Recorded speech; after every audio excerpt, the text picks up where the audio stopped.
Olá, tudo bem? Então vamos dar aí continuidade, né, ao nosso treinamento. Vamos para a parte 2, né? A primeira parte foi sobre o Responde Aí, né, que é uma parte muito importante porque quando a gente vai ensinar alguém, a gente tem que entender para quem que você está ensinando, né? Para quem que eu estou ensinando, quem é essa pessoa, o que que ela precisa, qual é a necessidade dela. E é isso um pouco que a gente viu aí nessa primeira parte, né? Quem são nossos clientes? É, o que é esse produto? O que que o cliente quer quando ele pagou por esse produto? Né? Então isso é uma das partes mais importantes, porque você pode ensinar uma coisa de diversas formas e ter a mentalidade certa, né, do como você tem que ensinar, ainda mais para um aluno que você ali não está cara a cara com ele, né, você não conhece ele, é importante você saber o como você tem que explicar baseado em quem é esse cara, né? Então, essa é uma das partes mais importantes, mas agora a gente vai para uma parte que é igualmente importante, que é o seguinte: o Responde Aí foi todo feito para ajudar os alunos a aprenderem melhor, né? Então a gente quer ensinar bem. Mas como é que a gente faz para ensinar bem, né? Se eu quero ensinar melhor, a primeira coisa que eu tenho que fazer é entender como o ser humano aprende, né? Porque se eu entendo como o ser humano aprende, eu consigo criar uma solução que faz ele aprender melhor, né?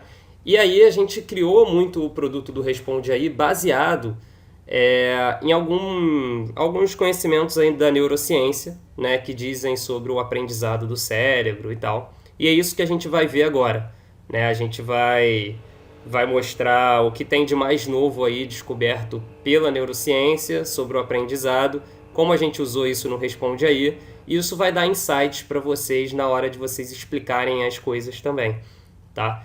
O legal desse treinamento, que a gente batizou de Aprendendo a Aprender, é que vai ajudar vocês a ensinar melhor, mas também vai ajudar vocês a aprender melhor. Então, vocês como alunos, né, eu acho que é um treinamento muito útil para vocês refletirem se vocês estão estudando da maneira certa, se vocês estão aprendendo do melhor jeito possível, ok? Então vamos lá. A inspiração para esse treinamento é esse livro aqui, chamado Why Don't Students Like School? Tá? Por que que as crianças, né? Por que que os alunos não gostam da escola? Né? E aí ele é escrito por um cara chamado Daniel T. Willingham. Ele é um pesquisador, né? Um neurocientista. Na verdade, ele estuda ciência cognitiva, né? Cognitiva. É um PhD em psicologia cognitiva de Harvard, é professor de psicologia da Universidade de Virgínia e ele é um pesquisador de aprendizado e memória. Então, é um cara que tem trazido aí as descobertas mais legais na neurociência, tem trazido artigos mais relevantes que vem ditando aí o que vem sendo escrito sobre a neurociência, sobre o aprendizado, né? E a apresentação é baseada nesse livro, eu segui exatamente os capítulos do livro, mas claro que aqui eu não consigo dar a mesma riqueza de detalhes que o livro dá. Então, se você quer se aprofundar e tal sobre esse tema, eu recomendo muito comprar esse livro. Eu baixei no Kindle, não sei se tem em português, eu li em inglês, mas tem no Kindle, pode pedir na Amazon também. Então, se você se interessa muito por esse tema, eu recomendo, porque aqui tem os fundamentos sobre a aprendizagem, ok? Então, vamos dar início, tá? Existem algumas premissas aí sobre aprendizado, cognição, memória, cérebro e tal, que são amplamente difundidos e que a gente meio que já sabe, né? Vamos retomar aí alguns deles, né? O nosso cérebro é feito para pensar, né? Isso é uma coisa meio óbvia, é uma coisa que só os seres humanos, né, têm um cérebro muito evoluído, né? E a gente se distingue dos outros animais porque a gente tem esse cérebro, né? 2. É melhor treinar os alunos a terem pensamento crítico do que a ficarem decorando fatos, dados, fórmulas, etc. Né? Então isso também é uma coisa meio óbvia, assim. A gente fica ensinando as pessoas a decorarem, não a aprenderem, a pensarem, né? Terceiro aí é que nós aprendemos melhor através de músicas, passeios ou experimentos do que uma aula tradicional. Então, quando a gente o professor ensina através de uma música, ou quando a gente experimenta alguma coisa, a gente aprende mais do que com um professor lá na frente, no quadro, falando para uma turma lotada, etc. Né? 4. somos muito bons em abstrair conceitos. Então, nós, como seres humanos, temos essa capacidade muito desenvolvida da abstração, né? 5. Não adianta ficarmos praticando o que já sabemos, né? Então, às vezes, quando a gente já sabe muito, não adianta a gente ficar repetindo muito, né? Afinal, não tem mais o que aprender. 6. Temos que forçar os alunos novatos a pensarem como cientistas, criarem conhecimento e não só aprenderem conceitos já existentes. Então, a gente tem que fazer os alunos a criarem coisas novas, a estarem na fronteira do conhecimento, né?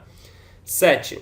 Os alunos têm estilos de aprendizagem muito diferentes entre si. Então, tem aluno que aprende melhor ouvindo, tem aluno que aprende melhor vendo, né, a tal da memória visual, tem aluno que aprende melhor com vídeo, tem aluno que aprende melhor estudando sozinho, tem aluno que aprende melhor com o professor ou com o monitor, enfim. E o 8º é que a inteligência de uma pessoa é fixa ao longo da vida, né? Então é uma inteligência, uma coisa genética que a gente tem que lidar aí durante a nossa vida, né? Então essas são premissas, né, amplamente difundidas aí, que todo mundo fala. E o interessante é que essas premissas são falsas, tá? Então tudo que está escrito aí não é verdade, beleza? E aí o autor do livro, ele vem desmistificar essas e algumas outras coisas, tá? Durante o livro é o que a gente vai fazer agora. Vamos passar uma por uma aí, né? Então, nosso cérebro é feito para pensar? Não, nosso cérebro não é feito para pensar. Ué, como assim? Vamos ver, né? É melhor treinar os alunos a terem pensamento crítico do que ficarem decorando fatos e dados? Não, é melhor eles decorarem fatos e dados. Ué, como assim? Então vamos ver o porquê, né, que existem essas falsas premissas aí, o porquê que essas coisas são muito difundidas, mas na verdade elas não são bem verdade, tá? E aí o autor, ele faz todos os capítulos dele começando com uma pergunta, tá? Que aliás é um ótimo jeito, e depois vocês vão ver o porquê, de fazer as pessoas aprenderem, tá? De ser didático. É começar tudo com perguntas, tá? Então vamos lá. A primeira pergunta que ele faz é: por que é tão difícil fazer os alunos gostarem de aprender como eu gosto? Então ele diz que, na verdade, ele escreve esse livro um pouco para professores, né? E ele fala que todo professor é um cara que se amarrava em aprender a matéria e ele quer lecionar aquilo porque ele tem muita paixão e tal. E aí ele fica muito frustrado que os alunos não têm a mesma motivação que ele. Ele fala, pô, como assim? Por que eles não conseguem gostar de aprender? Eu gostava, por que eles não conseguem gostar? Tá? E é uma pergunta super relevante, tem a ver com motivação, e aí esse capítulo a gente vai entender um pouco o que é motivação, ok? Então vamos lá. Vamos começar com um teste, tá? Eu quero que vocês façam esse teste aí. Faça a conta de cabeça, tá? Então é uma divisão aqui entre dois números. Toma 20 segundos aí para fazer essa conta de cabeça, se precisar de mais. Vamos lá. Sem papel.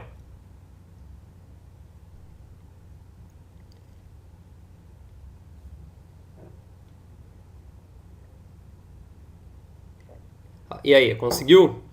Imagino que você desistiu, né? Você falou, pô, muito difícil.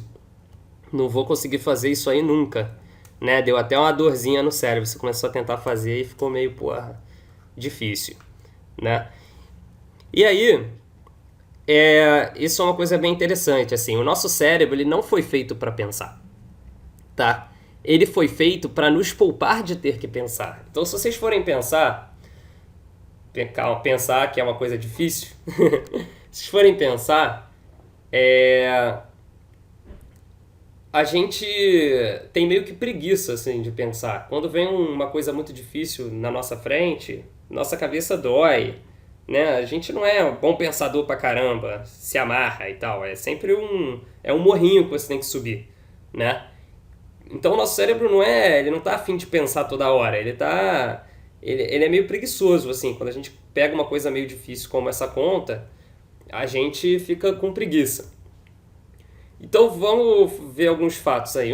Nós pensamos muito devagar, né? Quem realiza melhor a tarefa anterior, nós ou o computador? Né? Então o computador faz aquela conta muito rápido. A gente não consegue fazer essa conta. Então, teoricamente, o computador pensa melhor que a gente, tá? 2. Quando a gente pensa, a gente não se sente tão seguro. O pensar não é um processo super confiável. Então a gente já pode até ter chegado numa resposta lá, mas a gente não ficou super confiante que a gente acertou, né? Então isso faz também com que a gente fale, pô, não sei se vale a pena pensar, porque eu não sei nem se eu vou acertar, né? Eu não sei nem se vai dar certo.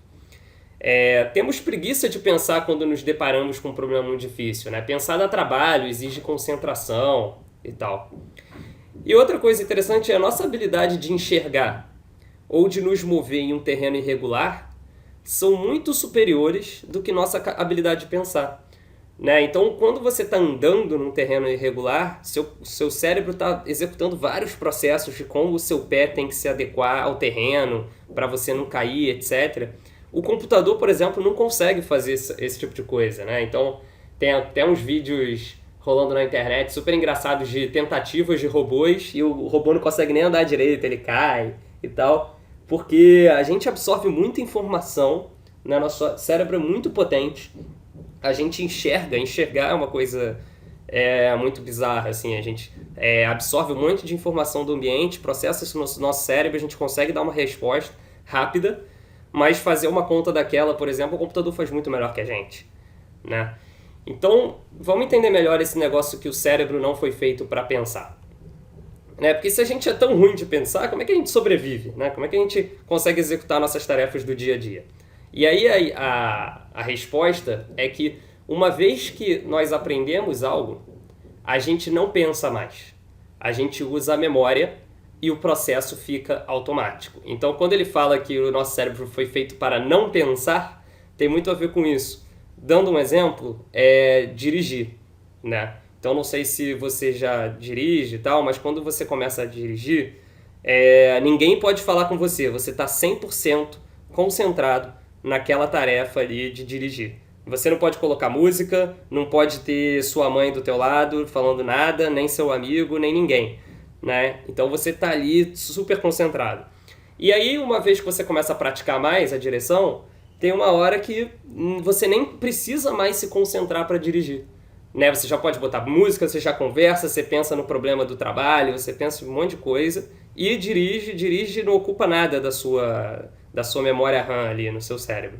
Andar é a mesma coisa, no início andar é muito difícil, né? Você cai toda hora e tal, e hoje você anda sem pensar nisso, ele é um processo automático, tá?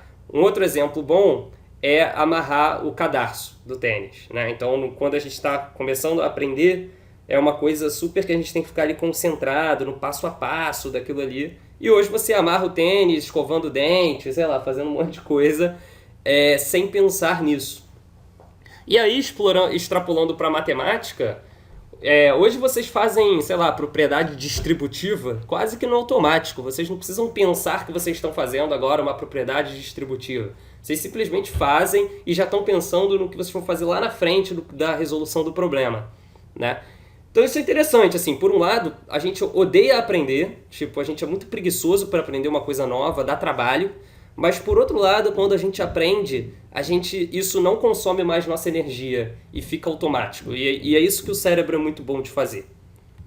Bem, mas se a gente não gosta de aprender uma coisa nova, como é que a gente aprende algo, né? Se a gente é tão ruim em pensar, como é que a gente aprende algo novo se a gente não gosta, né? E aí a resposta é que nós somos naturalmente curiosos e nós adoramos resolver problemas, tá? Sempre que a gente resolve um problema, um desafio, o nosso cérebro nos recompensa com uma pequena dose de dopamina e a gente sente prazer, tá? Então, vamos lá, tem um problema lá, um desafio na nossa frente. Nós, seres humanos, gostamos de resolver esse desafio, porque quando a gente resolve, a gente recebe uma dopamina no cérebro e a gente sente prazer, a gente fica feliz. E é por isso que a gente gosta de aprender coisas novas, tá? Porém, vamos entender um pouco melhor aqui a motivação, né? O segredo da motivação está em dar para o aluno desafios no nível de dificuldade certo. Então, por exemplo, se eu te dou um problema do tipo 1 mais 1, ele é um problema muito fácil de ser resolvido, ele não representa um desafio. Então o cérebro não vai liberar dopamina. E logo, é desinteressante. Você não vai querer fazer esse problema, porque você não vai ganhar prazer nenhum resolvendo. Então ele é um problema que vai te desinteressar, ok? Agora, por outro lado, se eu te dou um desafio muito difícil, tá? Esse do início aí da apresentação, vai ser impossível de resolver, né? E aí vai dar preguiça, será frustrante, você também não vai tentar pensar sobre ele. Então qual está o segredo? O segredo está em você dar algo no meio termo, né? Você tem que dar algo que dê prazer em resolver e que exija um trabalho mental compatível, assim, no seu nível, um pouquinho acima do seu nível. Não pode ser um trabalho mental muito acima do seu nível, tá? Vou dar um exemplo aqui. O professor dá a matéria super no beabá ali, né? Ele dá a matéria super passo a passo, explicadinho, etc. O que acontece? Geralmente, os bons alunos, os alunos que estão com uma velocidade maior de aprendizado, tá? Eles vão se desinteressar rápido da aula, tá? Eles vão começar a conversar, eles vão começar a falar lá atrás, enfim. Só que os maus alunos, eles vão acompanhar, porque está no nível deles, ok? Por outro lado, se o professor começa a dar a matéria super complicada no quadro, começa a botar lá uns teoremas no quadro, umas fórmulas bizarras e tal, os maus alunos vão dormir, tá? Vão se desinteressar rápido, mas os bons alunos vão estar ligadões, porque eles estão aprendendo coisa nova. Então, isso é bem legal, porque desmistifica um pouco essa coisa da motivação. Ele fala que a motivação tem muito mais a ver com você receber desafios um pouquinho acima do seu nível, do que com outras coisas, do tipo, eu sou muito interessado nessa matéria, gosto muito de não sei o que, eu gosto muito de não sei o que lá. Você gosta de resolver problema que você é capaz de resolver, assim. E isso é bem legal, porque as pessoas odeiam matemática, né? E você pode pensar assim, então a pessoa odeia matemática, não tem muito o que eu fazer. Mentira! Talvez ela tenha um gap de conhecimento lá atrás, né, uma lacuna que ficou faltando, então ela não aprendeu direito frações, que faz com que todos os conteúdos que ela vai recebendo na frente, que exigem frações, sejam muito difíceis para ela, e aí ela fica com preguiça. Mas se você der um desafio ali de frações para ela, que é o nível que ela tá, ela vai ficar empolgadona, vai meter as caras e vai resolver o desafio, vai ficar feliz de ter completado aquela tarefa e vai querer seguir adiante. Então tem muito a ver com em que nível a gente está, como se fosse um videogame mesmo. Em que fase que a gente está. E a gente fica motivado dependendo da fase, tá? Aliás, jogos de videogame são ótimos comparativos. Existe aqueles jogos de videogame, né, que você está passando de fase e aí as fases começam a ficar muito difíceis abruptamente, você meio que cansa do jogo. Ou que não tem mais desafio nenhum. Todas as fases são repetitivas, são do mesmo nível, são fáceis demais, e aí você também começa a ficar meio entediado, né?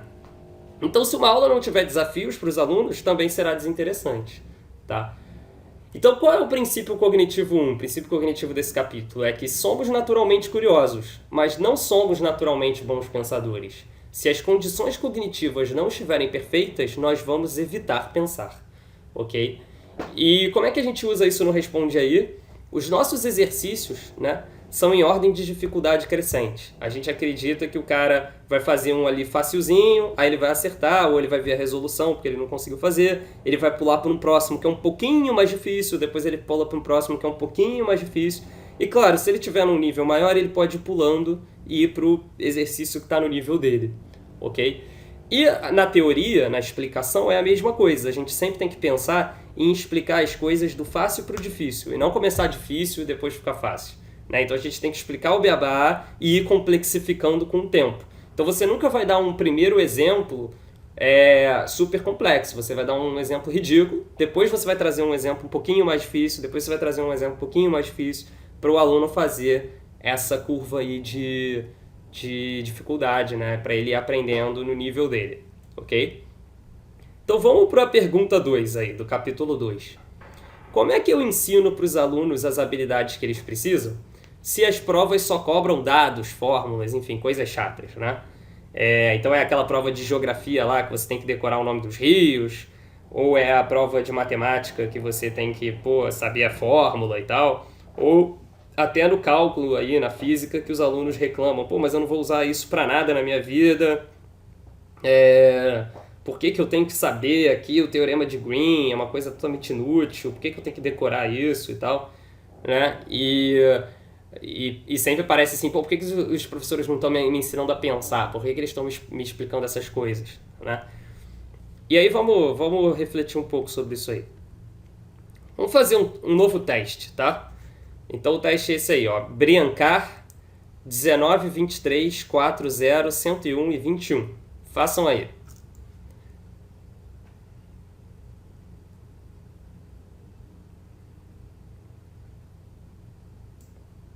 Enfim, imagino que você está agora tentando ver qual é a lógica, né? Tentando descobrir um código, qual é o próximo número da sequência, enfim, você deve estar pensando em alguma coisa aí. Mas te falta um conhecimento super relevante para resolver esse desafio, tá? Que é o seguinte, vou dar uma dica.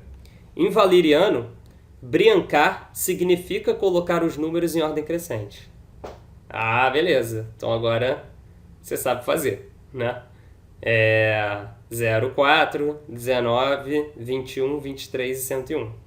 Então faltava aqui esse conhecimento, que eu vou chamar isso aqui, que é como o autor do livro chama, ele chama de conhecimento factual prévio. Ou seja, algum fato que você já tem armazenado na sua memória, algum pedaço de informação, né? Um conhecimento factual, você já aprendeu antes, já tem armazenado na sua memória, e aí ele chama isso de conhecimento factual prévio. E ele fala aqui que conhecimento factual prévio ajuda a entendermos vocabulários. Então ele começa esse capítulo todo explicando por que conhecimentos factuais prévios são importantes. Ou seja, por que é importante o professor te cobrar um monte de conhecimento factual nas provas. Tá? E aí ele vai explicando por que eles são importantes. O primeiro motivo é que ele ajuda a gente a entender vocabulários. Então, se você não entende vocabulário, você não consegue ter pensamento crítico. Porque você vai ler um texto e você nem vai entender o que aquele texto está querendo dizer. Tá? Vamos entender agora o que é pensar. Tá? Então, esse aqui é um esquema que ele faz, bem simples, de como funciona nosso cérebro. Tá? E ele fala que pensar é combinar informações de novas maneiras. De que forma? Então, não sei se vocês já viram aquele filme Divertidamente, mas é um filme que ilustra bem como isso aqui funciona, tá? Basicamente são 3 áreas aqui e eu vou explicar cada uma. A primeira é o ambiente. Então, o ambiente é tudo que está fora da gente. Então, assim, estou observando agora essa apresentação. Então, tem um monte de informação aí no ambiente que você está pescando agora para dentro de você, né? Então, tem aqui que o capítulo 2 é laranja, que está escrito o que é pensar, tem o que eu estou falando aqui, tudo isso são informações que estão no ambiente, tá? Essas informações entram na sua memória de trabalho, tá? A memória de trabalho é como se fosse a memória RAM do computador, é a consciência e pensamento. É lá que você executa alguns procedimentos, tá? Então, vamos dizer, agora o que eu estou falando está entrando no seu cérebro, então está na sua memória de trabalho, você está refletindo sobre essas coisas que eu estou falando, está ali na sua consciência, está ali no seu pensamento, tá? E tem a memória de longo prazo, que é onde fica esses conhecimentos factuais e conhecimentos procedurais. Vou explicar. A memória de longo prazo é a sua memória mesmo, é o que está guardado lá há mó tempão, que você já aprendeu há mó tempão, e que de vez em quando você puxa ela para a memória, algum conhecimento que está aqui para a sua memória de trabalho. Vamos olhar para esse exemplo aqui do briancar, né? Então você viu isso aqui no ambiente, briancar, isso aqui, você não sabia resolver.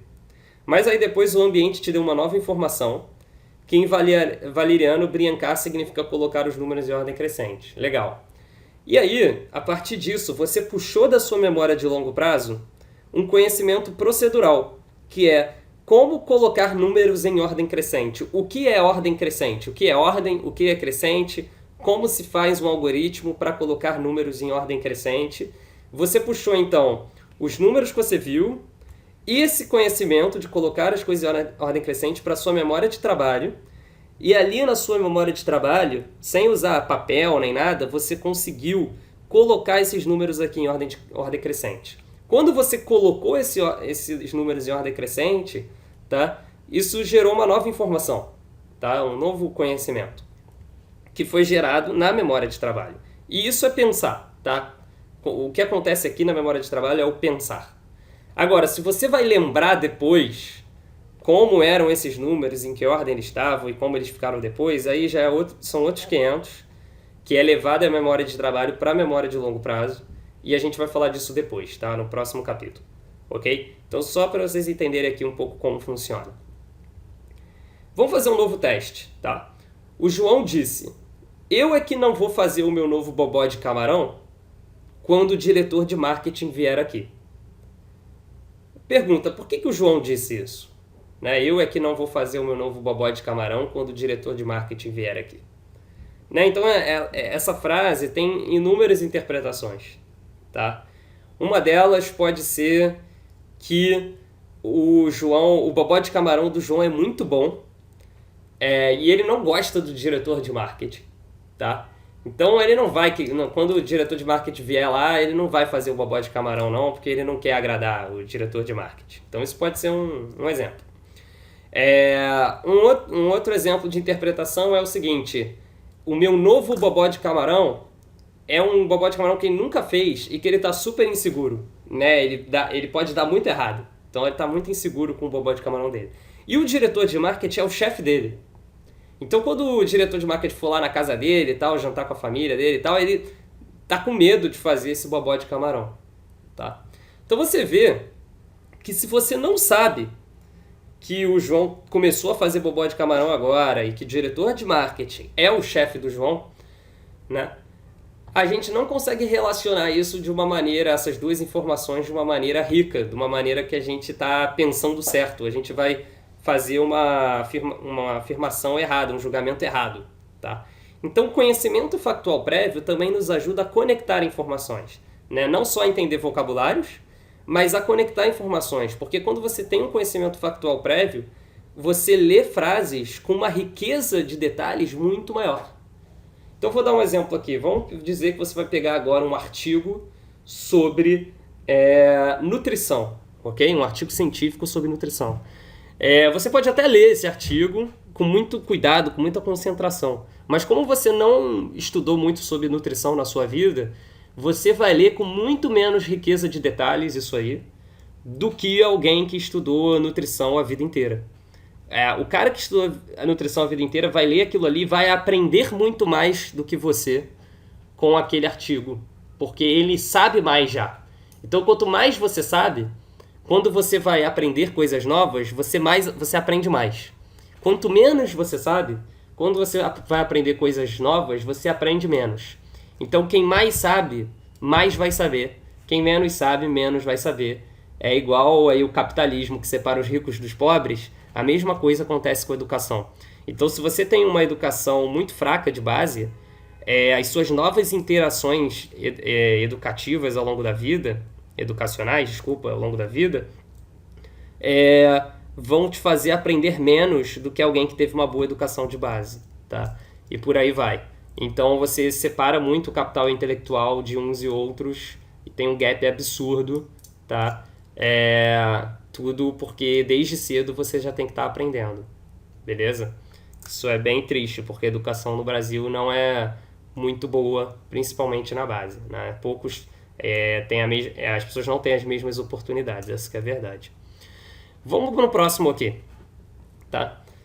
Quantas letras você consegue lembrar em 5 segundos? Então eu vou exibir umas letras aqui, vou contar até 5. Em 5 segundos você tem que lembrar o máximo de letras possível, ok? Então vamos lá. E aí?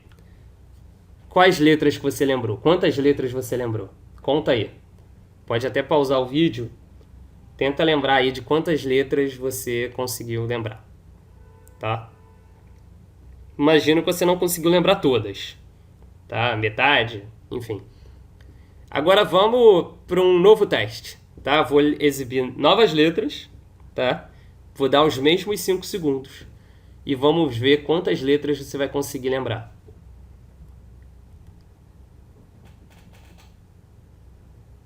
E aí?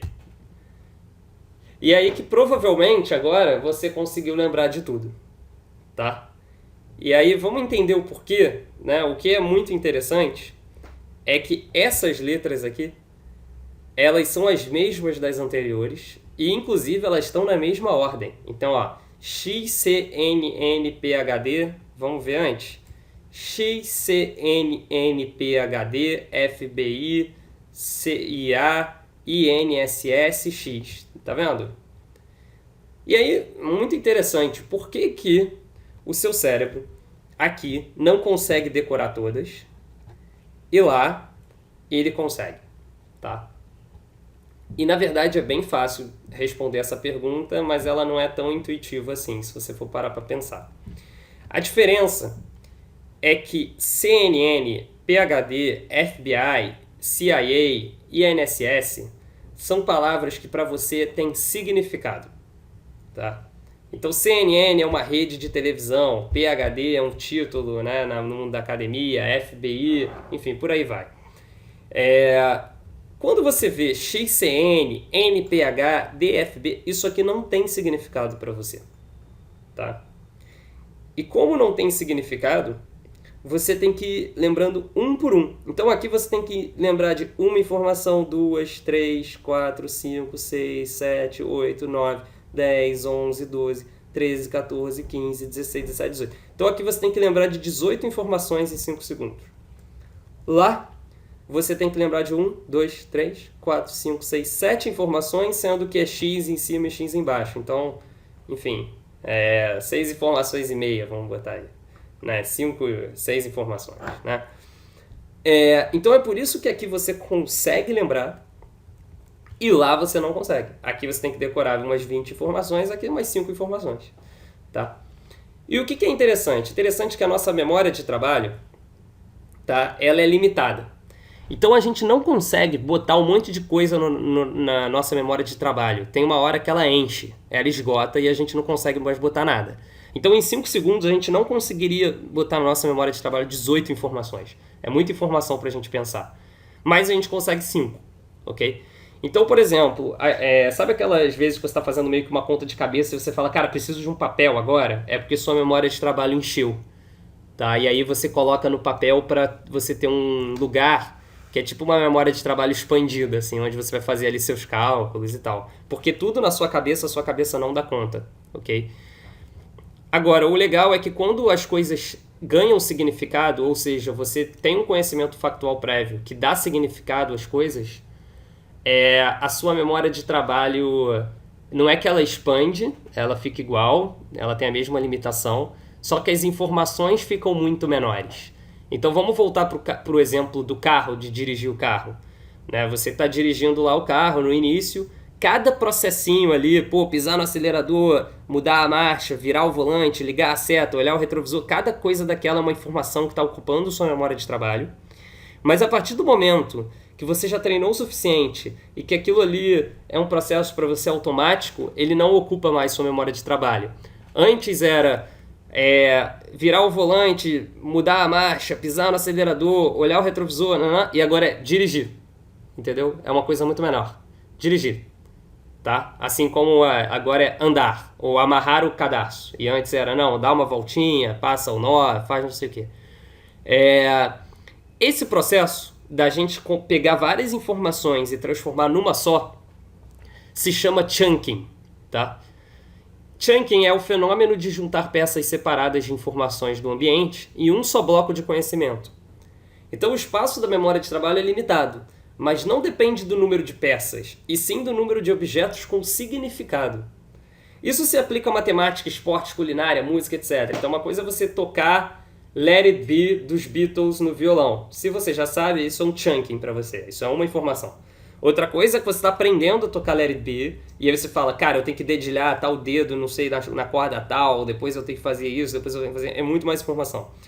Por exemplo, para minha mãe, vou fazer estrogonofe é uma informação. Né? Ela chega no mercado, ela já sabe tudo que ela tem que comprar. Para mim, não. Para mim, eu tenho que pensar que eu tenho que comprar creme de leite, tenho que cortar a carne, tenho que fazer depois não sei o quê, tenho que fazer depois não sei o quê. É muita informação para minha cabeça. Nos esportes, quando eu tô começando a aprender tênis, né? Eu tenho que saber que eu tenho que me virar de um jeito tal e rebater a bola quando ela vem assim, assado. Pro Guga, ele já sabe fazer isso. Ele fala, rebater a bola. E aí vai, tá? E a matemática é a mesma coisa. Quando a gente olha um problema super complexo, A gente consegue muito mais rápido, quando a gente já tem muito conhecimento factual, a quebrar ele em várias partes. E cada parte dessas você meio que já sabe resolver. Cada parte dessas é um chunk que você já sabe fazer, né? Enquanto para um cara que está aprendendo do zero, tudo para ele é uma coisa difícil, né? Então o conhecimento factual prévio nos ajuda a armazenar chunks na memória de longo prazo, o que abre espaço na memória de trabalho e nos faz melhores pensadores, tá? Dando outro exemplo da matemática, no exemplo lá do menino que não sabe fração, imagina, né? Não sabe fração. Então, quando vem um problema de porcentagem, o problema do cara está na fração. Agora, se você já sabe fração, fração não é um problema para você. Você só tem que atacar agora o problema da porcentagem, tá? O legal disso é que como a gente consegue reduzir o número de peças, né? Já que você tem conhecimento factual, faz você ter menos coisa na sua memória de trabalho, a sua memória de trabalho abre espaço para novas coisas. Então você consegue aprender mais rápido, porque você consegue colocar mais coisa na sua memória de trabalho, então você meio que fica mais inteligente, entendeu? Não é exatamente mais inteligente, mas você consegue combinar mais informações e tal, e aí você vai gerar novos insights, né? Quanto mais coisa você consegue botar na tua memória de trabalho, que é aquele seu processador, sua memória RAM e tal, mais você consegue comparar coisas, avaliar coisas e ter o tal do pensamento crítico, né? Você ter pensamento crítico exige que você consiga, ao mesmo tempo, pensar em várias informações junto, analisar elas, criticar elas, avaliar, etc. Tá? Então, o conhecimento factual prévio é muito importante para isso. Um outro teste é interprete a frase, né? Ela estava no olho do furacão. Então, a gente não... Se eu perguntar para uma criança o que é isso, ela vai falar, como assim, cara? O furacão tem um olho... E ela tá no olho do furacão, era isso que ele ia entender. Só que a gente entende que é tipo, ela tava no meio da merda, ela tava no meio da confusão, enfim. Então, conhecimento factual prévio também nos ajuda a entendermos o que está confuso e o que está ambíguo. Então, esses são 4 motivos aí que mostram por que o conhecimento factual prévio ajuda a gente, né, a aprendermos com uma riqueza de detalhes maior, com uma profundidade maior. Quando a gente lê um material, a gente ouve alguma coisa nova, a gente vai conseguir aprender com mais profundidade, tá? Também explicou por que a gente consegue botar mais coisa na nossa memória de trabalho, então a gente vai conseguir absorver mais coisa mais rápido, né?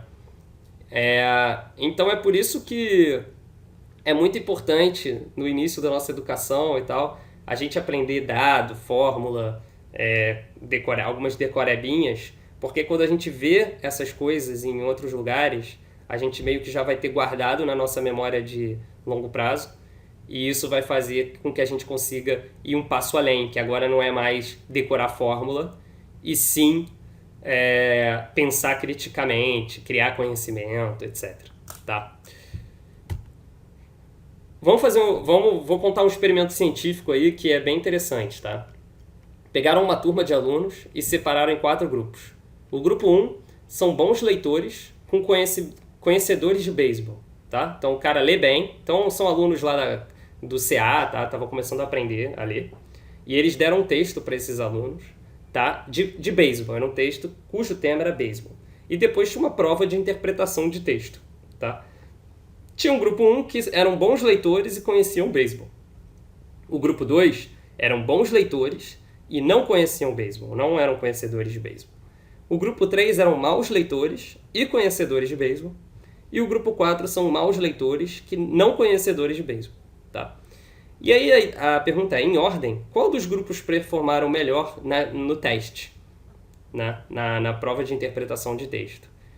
Então é claro que os bons leitores conhecedores de beisebol foi o primeiro grupo e os maus leitores não conhecedores foi o último. Agora, entre o 2 e o 3, o que ganha? Você ser um bom leitor ou você ser um conhecedor de beisebol? Né? O que você acha? Vamos ver a resposta? Então aqui, ó.